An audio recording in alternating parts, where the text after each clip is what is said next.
Magandang tanghali, kumusta po? Narito po ulit ang update natin para sa lagay ng ating panahon ngayong tanghali po ng June 20, 2024 na kung saan sa ngayon ay patuloy pa rin ang pagdaloy ng habagat sa kanlurang bahagi ng ating bansa lalo na dyan sa may Palawan, Western Visayas, Sulu Archipelago at Zamboanga Peninsula habang ang shallow LPA sa silangan ng Samar Provinces ay pawala na po ito at sa ating long range forecast ay wala pa ring bagyo na namamataan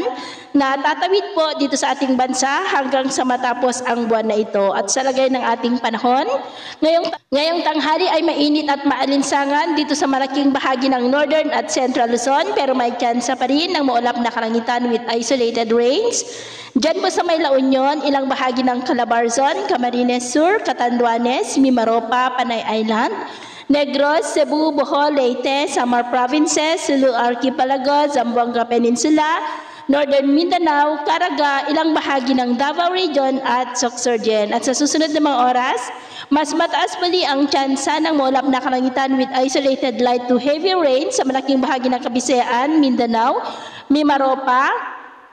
Masbate, Legazpi, ilang bahagi ng Batangas at maulap ang kalangitan with isolated rains rin sa ilang bahagi pa ng Pangasinan, Zambales, Metro Manila, Bulacan, Ilocos Region at Cordillera. Kaya mag-ingat pa rin tayo sa posibleng banta po ng mga pagbaha at pagguho ng lupa. At sa atin naman pong mga baybayin, wala naman po tayong nakataas na namang gale warning signals, pero iba yung pag-iingat lamang po kung papalaot tayo para mas makaiwas sa mga sakunang pangkaragatan. So, yun po ang latest update natin sa araw na ito. Ako po muli si James na nagsasabing sa kahit anong pagsubok po na darating sa ating buhay, huwag na huwag po tayong mawawalan ng pag-asa. Thank you and God bless!